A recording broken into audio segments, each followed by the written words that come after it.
Well, welcome back or welcome anew. Welcome to the Further Faster podcast. I'm Joseph McClendon III, and I'll be your host and your guide here today to do exactly what the name implies, and that is to assist you in going further, faster with your dreams, goals, and desires. And so I have a question for you. And the question is, have you ever heard people talk about that we should not care about what other people think about us? You should not be concerned about don't think about what others think about you. Well, on itself, that does sound like good advice, but it's just the opposite. You're designed to care about what others think about you.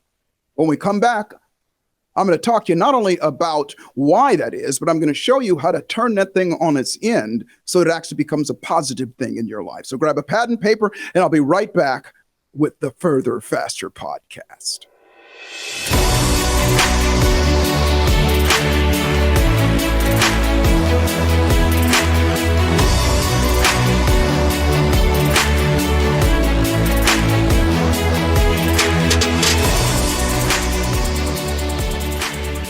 Well, welcome back. Welcome back. I'm Joseph McClendon III, and I hope you are ready for today's subject, because this is something that is definitely going to, let's just say, fly in the face of a lot of my contemporaries. And what I mean by that is when people talk about motivation and inspiration and empowerment, I always tell them, listen, that's all great stuff, but that's temporary.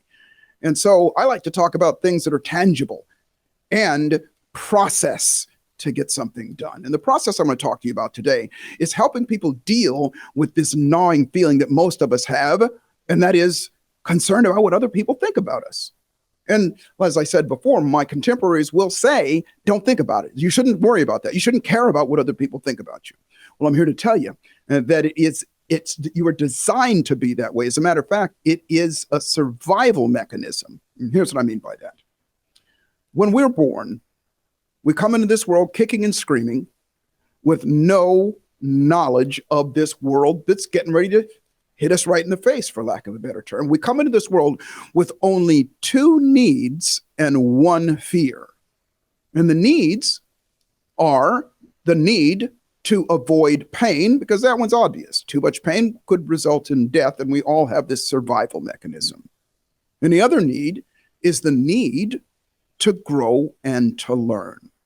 And the reason that need is there is because somewhere inside of us, we are instinctively geared up to recognize that at some point as we get older, we are going to have to fend for ourselves. We are going to have to address this world, and we're going to have to survive on our own. So our creators gave us this need to grow and to learn. And that is why babies put things in their mouths and they're exploring things and they experiment and all those things. Well, those needs never go away.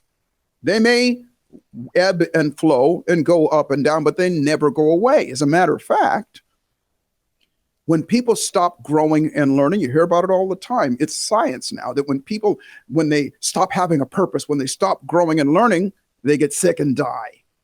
There's all kinds of studies out there that show this. The truth of the matter is that we all, and this need to avoid pain, that goes throughout our lives, good and bad. We do things to medicate ourselves or to numb ourselves, to keep ourselves from emotional pain. And so those two things are always with us. But that third one, the other thing, is the one fear that we have, the one fear that every human being has, is the fear of being left alone. Kind of like that grow and learn, we instinctively know that if we are left alone, we will die. You see, human beings, out of all the animals in the animal kingdom, we're the one that is dependent on someone else for the longest period of time. I think second only to, I think it's elephants, and that they're only 2 years. Human beings, you cannot take care of yourself 2, 3, 4, 5 years. Some people all the way up to the 30s and 40s still need other people to depend on, that they depend on to take care of them. And because we know instinctively, and when I say instinctively, we're born with this. You know, I always say that if you look at the gazelle that is born on the Serengeti Plains, as soon as it comes out, it has instinct. It knows that it has to stand up or hide in the weeds, otherwise it's going to get eaten. Birds instinctively know to fly south for the winter. We're born with things. Human babies know how to swim. Most animals, if not all animals, know how to swim. But what happens is it gets, let's just say, systematically atrophied out of our system. Well, the instinct that we have, amongst other things, that instinct is the need to keep people around. And when they're not around, if people are not around us, we will die. As a matter of fact, if you have children, you know the difference between the cry of a child that's hungry or needs their diaper changed or something like that, or when that child wakes up and it's all alone. It's a different cry. When they hook the babies up to an EEG machine, electroencephalograph machine that registers registers the electricity that's going through that system, that baby's fear in that moment is the same and equal to the fear of death. And that is why all babies flirt and cry out and do those things to keep people around. Babies don't like to be alone. Well, that stays with us through our life. As we grow up, we start to recognize that, wait a minute, these people that love me, these people that take care of me, these people, I love them. They need to be around me. I need them to be here. But what happens as we grow up, human beings, as we grow up, we start to recognize intellectually that, wait a minute, we don't need people around us. And there's other people around there. And we start to put that onus on other people. The example I like to use is when you go to school. We've all had the experience when you're in high school. And you're in high school and there are kids that don't like you. And maybe there's some popular kids and you're not accepted into their group or whatever. Why would you care? Why would you care? It's because that same instinct inside of you is tugging at your heart, tugging at your emotions. Now, we don't intellectualize it. We just feel like, well, why do I care so much that this person likes me or don't like me? All of this comes down to this. The number one fear of human beings, is the fear of rejection. At the Neuroencoding Institute, we teach people the skill of speaking. And I've had the privilege all of my career, if you will, of being in front of people. I've been in front of well over 5.5 million people now, live. Not to mention what I do on camera and that kind of thing. And I will be honest with you, my career started, I was a musician, and I used to have stage fright so bad, this is going to be TMI, that I would literally have to go in the bathroom and throw up. My stomach hurt, everything was just horrible. And it all, for me, went back to a time when I was in the 9th grade. And by the way, it was with me more than that, but it got exemplified. It got magnified, if you will. An incident happened to me when I was in 9th grade that I remember. And most of us have had some sort of situation like that, where you had to get up and read in front of the classroom and you're all nervous and you stumbled over the words and the kids laughed at you. And we took it as being rejection and it just felt terrible. And we were afraid to get up there. Our heart pounds, our hands are sweaty. And we're afraid to get up there in front of people because we may get what? Rejected. And that feeling is akin to the fear of death. Well, in my case, when I was in the 9th grade, when I was in the 3rd grade, we grew up my father was in the Air Force and we were stationed at Hickam Air Force Base in Hawaii. And my sister and I came into the school in the middle of the school year. And so we were brought into our classrooms by the principal. I don't know why, but he took us around to our classrooms. They dropped my sister off first. My sister was a year older than me. I was, 9 years old, I guess. No, yeah, 3rd grade, I think 9 years old, around there. And then the principal took me to my classroom. And when I walked in, now think about this. When I was that age, my father was in the Air Force, and in the Air Force, it was predominantly in that particular part of the world, most of the children were Asian or white. As a matter of fact, my sister and I were the only black students in that school. And this is, I'm going to date myself, back in the 60s, way before a lot of you were even born, and things were different back then. The teacher or the principal took me into the classroom, and I remembered as though it was today. The look on the teacher's face was that of disgust. And she was a young teacher, and I remember she was pretty. But I remember looking at her as she looked at me. It was absolute disgust. There was no mistaking, and I felt it in my guts.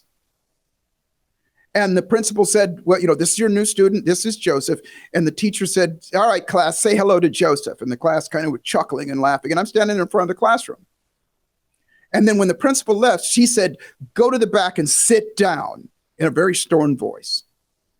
And as I was walking to the back, now those of you that are seeing me, if you're seeing this, one of the kids, as I was walking to the back of the classroom, reached out with his finger and rubbed my skin and rubbed his fingers together as though the color was going to come off.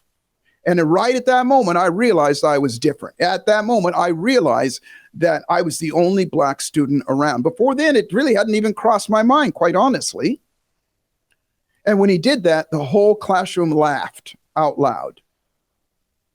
And as I was walking back, I stopped. I didn't know what to do. I stopped, and all of a sudden I felt a push behind me, and it was the teacher who shoved me from behind. And she shoved me as though to keep going. And I got to the last desk at the row. And again, dating myself, that's when those old desks, they were flip-top desks. And I got back there. It was right up against the wall. And there was a student on one side of me, the desk on the other side. The teacher was there. I was hemmed in. And she says, sit down. And I sit down. She opens my desk and she says to the classroom, all right, class, take out your songbooks. Now, in those days, for those of you that are my age, you might remember, they would have a songbook and you'd sing songs in the classroom.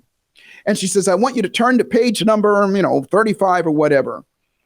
And they turned, and she has my book. She took it out of the desk and she's opening it up to the page. Now and she waited until the other kids got there. And as they got to the page, there was a roar of laughter. The kids were just laughing out loud. Now I'm ready to cry. And she puts the book down on my desk and she says, class, the new boy is going to sing us a song. And she throws the book down there, and I look at the book, and the first thing that I see was there was a caricature, a cartoon of an old Negro slave with exaggerated features. He was in a straw hat, and his knees were, the knees of his overalls were blown out, and he was all lanky looking and everything, and just a terrible, horrible caricature, with a thing of straw hanging out of his mouth. It was just awful, barefooted and just awful. And the name of the song was Old Black Joe. You can go look it up. There's a song called Old Black Joe. My name is Joseph. And so if you're ever wondering why I insist on people calling me Joseph, it's because of that. And I looked at it, and I know there was probably tears running down my face, and I wanted to run, and I was looking to get out of there. And she said, you're going to sing this song. She says, if you don't, you're going to go to the principal's office on your first day. And she made me sing that song through tears, while the rest of the classroom laughed. And that's where my particular fear of rejection was amplified. Because in my brain, what I was thinking was, they must think that that is me. I'm intellectualizing it now, but at the time I'm 9 years old, what do I know? And that is why, if you go back and you look at my life, why I'm always outgoing. I'm always, people who know me, I'm outgoing right now. And I have, in my life, gone overboard, I know now, to convince people that that's not who I am. Now, obviously, I've worked on myself and got that behind me, but I'm using that as an example because everybody has had something. That was pretty traumatic for me. We call it a significant emotional event, but that was mine. What is yours?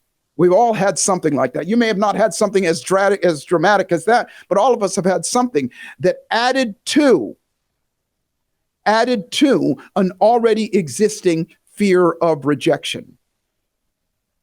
And so that fear, that instinct that is in every single one of us is the reason why a woman will put on makeup, men will drive fancy cars. We think, if you ask people, why do you do that? It's because it makes me feel good. Well, why does it make you feel good? Well, because I like it when I do that. Well, if you boil it all down, the truth of the matter is we are concerned about what other people, we want to be accepted. We want to have our likeness, if you will, accepted by other people, consciously and unconsciously. And the truth of the matter is, it really shouldn't make a difference, but it does. And so you say to yourself, okay, well, that's there. What do I do about it? And if you've been around me any length of time, you know I'm all about process. I talked about this at the very top. My contemporaries talk about motivation and having courage and being able to step up to your courage and that you should learn from your mistakes and all those things. That's great. And you need to have that stuff. But how do you get that stuff? How do you get beyond that? How do you make it so that when that fear comes up, or even if you don't know that it's there, when it's time to do something, how do you make it so that you not only don't feel that, but you feel something else? Well, I say this, telling somebody to not care about what others think or don't think about what others think. It's kind of like telling somebody, don't think about peeing when your bladder's full. It's all you can think about. That's all you can think about. And the only thing that's going to make it feel better is when you go to the bathroom and relieve yourself. That's it. Well, for the purpose of discussion and lesson, for lack of a better term, I want you to consider that feeling, and actually most feelings are the same way. When you're feeling bad about something, have you ever noticed that when you're feeling bad about something, you're worried about something, or you're angry about something, you're upset about something somebody said, or something you did, or whatever, you can't stop thinking about it? You keep thinking about it over and over and over again. It's like if I say to you, don't think of the color red. Don't think of the color bright red. Don't think of bright red. All you're going to think about is red. And the truth of the matter is, instead of trying to stop doing something, you must do these two things. Because remember, I'm all about process, and this is to help you go further faster. Number one, people try to change something without doing anything about the existing emotion. Listen, fear is there. Fear of rejection is there. It's there for a warning. It's there to warn us, but not to jail us. It's there to go, hey, there may be danger around here, or hey, this is something that could hurt us. So pay attention. But that's all it's there for, is to make you pay attention and be aware of it. Oh, this is here, but you have a choice. You've got a choice to go forward or go backwards or not do anything at all. You've got a choice, but most people allow fear to rule us and push us back and hold us back. But I'm here to tell you, there are no fearless people. But there are people who fear less. And that pause was for a reason. And I don't mean less in quantity necessarily. I mean less in duration and frequency. And what I mean by that is, yeah, stuff comes up even in my life right now. And when it does, I don't spend a lot of time in fear. I have a mechanism that snaps me out of it. I have a mechanism that says, okay, this is what you can do about, oh, this isn't real. Oh, this is silly. Oh, this is what? This is that. Or worst case scenario, oh, this is something you need to be aware of. Don't go there. Don't do that. This reminds you of that. But you have the opportunity when you snap yourself out of it, which is the second thing. So again, there are no fearless people, but there are people who fear less. They fear less in frequency, meaning how often they do it, and they fear less in the duration of time that they stay there. But like I said, trying to not think about something oftentimes makes you think about it more. And even if you snap yourself out of it for a little bit, it's going to come back if you don't do something. And we're going to take a break in a moment. When we come back, I am going to show you, I'm going to give you the second thing, and I'm going to give you something that you can do to not only mitigate the amount of time that you spend fearful, but also train yourself so that it becomes automatic and that you fear less. And so then when things pop up in your life, and they will, and this is universal, by the way, this is not just for fear of rejection. This is universal for anything. It's the same formula for anything. It's the same formula for any kind of pattern. And what I mean by a pattern is that if you have a fear of rejection, if you are concerned about what other people think, then here's what happens. Is that in that moment, your body is flooded with something called cortisol and a bunch of other nasty stuff that makes your nervous system go, stay in that sympathetic nervous system, which is fight or flight. And when we stay in that too long, just like any and everything else, human beings that do anything over and over again, you get better at it, the good and the bad. If you practice piano scales over and over again, you're going to get better at it. But you know what? If you practice doing things that are harmful to you, or procrastinating or hesitating or doing anything that is harmful to you or is unresourceful, then you'll get good at that as well. That's called getting a bad habit, either good habits or bad habits. And of course, around here, we always want to encourage people to create good habits. And those good habits, just like anything else, I call it human physics. Human physics is anything that a human being does, they get better at. So if you practice doing what I'm going to tell you when we come back, you'll get better and better at it. So here's what I want you to do. Grab a sip of water, grab a glass of water or something, lubricate yourself, and get ready. And I'll be right back, and I'm going to talk to you about that second thing and how to not just mitigate, but also replace your, let's just say, fear of rejection with something that not only triggers you to feel better, but also makes it so that it becomes automatic. With you, I'll be right back.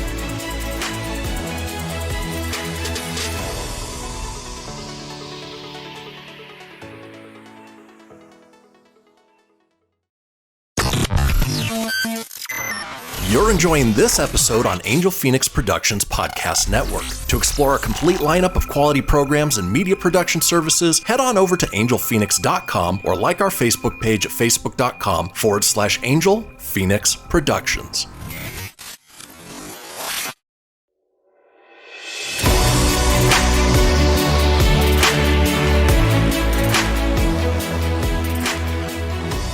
Well, welcome back. And as promised, I'm going to share with you that second thing about replacing that pattern, or at least mitigating our fear of rejection and that concern about what others think about us. Now, before we went on the break, I shared with you that that is part of who you are. Our concern and our interest, for lack of a better term, about what other people think about is a built-in thing. But the truth of the matter is this. When we are concerned about somebody, or we're worried about what other people think, or we're thinking about what other people might think about us, there's a presupposition there that they're thinking something bad. Now think about that. Do you ever walk into a room and go, everybody thinks I'm amazing? Most people not. If we go somewhere and we're concerned about it, that concern means that we are thinking that they're probably going to think this, or they may be thinking that. But the truth of the matter is, most of them aren't thinking about you at all. My mom used to always say, what somebody thinks about you is none of your business. And how dare you think that they're even wasting their time? As a matter of fact, most people don't like themselves enough. And what would they be? What right do you have to think they're thinking bad of you? And I'll give you an example. When I was writing my first book was called Unlimited Power of Black Choice. And I wrote it with my dear friend and my business partner for 3 decades now, Tony Robbins. And I wrote the book because I wanted to bring this information to the Black community, because most of the time when I'd go to these different types of seminars, I was the only Black person there. And so I wrote this book and I wanted to bring this to them. And so as I was writing the book, I was writing about something called Black rage. In case you haven't heard about it, there are a lot of people who are upset, if you will, for lack of a better term, because of what has happened in the history, and they're carrying that around. I don't have that, and I believe that, and obviously I teach to get rid of those types of memories. But I don't teach theory, and I wanted to write from a place of knowing what I was talking about. So because I can take away phobias and fears, I also know how to give them. So I gave myself a good, healthy case of Black rage. And it was simple to do. All I had to do was wallow in what had happened in the past and put myself in that position and all those things. And pretty soon I had it going on inside, and I intensified it for that reason, because I wanted to write from a place of authenticity. Well, I had gone somewhere, and I was, at the time I was living in San Diego, California. And I was living in a place called Encinitas. And if you've ever been there, it's a fairly affluent area. And the area that I was living in was a fairly new housing development, very high-end houses and everything. And to get to there, when you left the freeway, you had to go for about, maybe a mile, maybe 3/4 of a mile on this one main road. And there were strip malls all over the place, and there was several stoplights to get to before you got to the area where I was going to. Now, I had already been living there about 2 years, and I had had some incidents, if you will, where the police would pull me over and kind of like, and they didn't say it, but I knew. It's just like, what are you doing in this area? And so, I've been kind of used to that my whole life, and, you just go through those things. Well, during this time that I had given myself a good, healthy case of Black rage, I'd left my house and I was driving, and I was going to go on the freeway. I was going to go somewhere. I forget where I was going, but I was headed towards the freeway. And I'm driving, and I come to the first stoplight, and there I'm sitting there at the stoplight, and it's a nice summer day, and I hear, a rumbling car pull up next to me. And I actually see him in my rearview mirror first.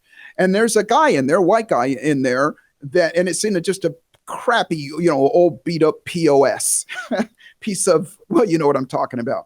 Crappy car. And, the muffler hanging off of it and everything. It's just rumbling and everything. And he's pulling up next to me really, really slow. And I look over at him, and he's got a look of absolute disgust on his face. And I already told you how I feel about that.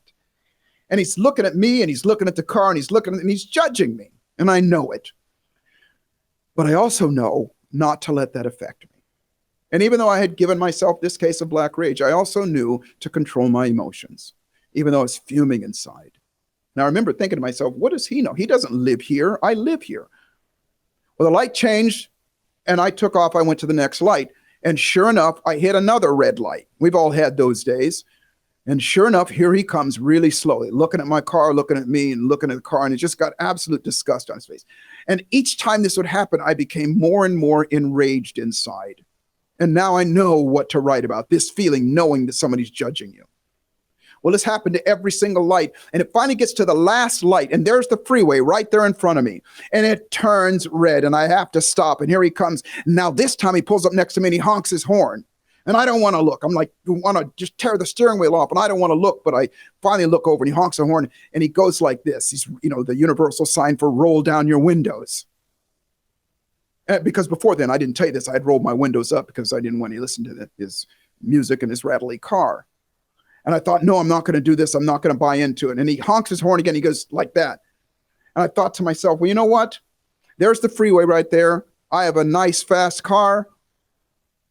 I'm going to let him say what he says. And then I'm going to use my words to just put him in his place. So I roll my window down, and he looks at me right in the eyes, and he goes, hey, man, nice car. And I go, what? And he goes, that's a beautiful car. And I go, what's that supposed to mean? And he goes, I just wanted to tell you, I've been looking at this thing. It's really beautiful. I love the wheels and everything. He wasn't the one that was rejecting me. It was me. It was me. And I remember inside feeling and I said to man, thank you so much. I said, you just made my day. And I remember him looking at me like, yeah, whatever, man. And then I went on about my day. The reason I share that with you is most of the time when we're thinking about what other people are thinking about us, we're wrong. We are wrong. And so that is the second thing, the most important thing that you must do is that you must interrupt your pattern while you're in it. And when I say interrupt your pattern, I mean snap yourself out of it. When you feel that pain, and by the way, don't wait for it. Think about anything. Think about going somewhere, or think about being on stage, or thinking about presenting, thinking about, doing anything at all. And when that feeling comes up that goes, I don't know, snap yourself out of it. Stop, shake yourself out, and create what's called a scotoma. The scotoma is a blank spot on your mind. All you got to do is stand up, shake yourself out, and your mind is blank for just a moment. And all you got to do is just smile and go, it's okay. Everything's fine. Because as soon as you smile, your brain is going to release dopamine inside your system, and your system is going to go, what just happened before then? Let me do it again. And you will literally turn your fear of rejection into the trigger that makes you snap out of it. You do that enough times, it's human physics. You do it enough times, and your system will learn that, wait a minute, pain means snap out of it. Fear means snap out of it. Fear means snap out of it. And when you snap out of it, then you get to be what I call optimistic. And optimistic, it doesn't just mean, every cloud has a silver lining or anything like that. What optimistic means is that you have more options. You can see more options, but we can't see those options when we're mired in fear. So number one, you've got to snap yourself out of it. Recognize that it's just a feeling that we have, that it is primal. And again, it's not going to go away. Listen, I still go through it sometimes. When it's time to step on stage or step on and do something like that, there's a little bit of nervousness that goes through me, but it snaps out of it. I snap right out of it very, very quickly. You do this enough times, and that's how you become that kind of person who, what it gets replaced with is this: self-appreciation. And yeah, there's a part of you that goes, you know what? I'm okay. There's a part of you that goes, you know what? Wherever I go, people love me. And that might sound arrogant, but let me ask you, which is better? Assuming that people love you, even though they don't, by the way, not everybody's going to. How about going through life knowing that you're of value, that you have some value, that you're a good person, and all of those things that make a difference in your life? I'm here to tell you that it's a better way to go through life. It's a better way to approach life. It's a better way to live. So remember this. It is not only okay, but it is part of your nature, part of you as a human being, to care about what other people think about you. And I'm just here to tell you to assume that they're thinking the best, because on the other side of that, you're going to feel better. And guess what? No, don't get me started. You start to glow with that type of energy, and people start to respect and love you even more. And so, again, as I always say, life is always exactly what you dare to make it. And fortune favors the bold.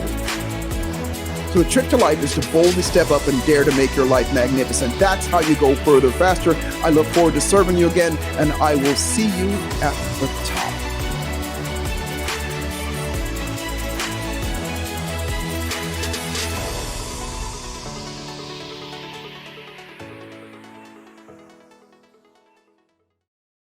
This podcast was a production of Angel Phoenix Productions. Explore more episodes of this show or other great shows on the Angel Phoenix Podcast Network by visiting angelphoenix.com. The views expressed in this show do not necessarily represent those of Angel Phoenix Productions or its advertisers, and may contain language that's unsuitable for younger listeners.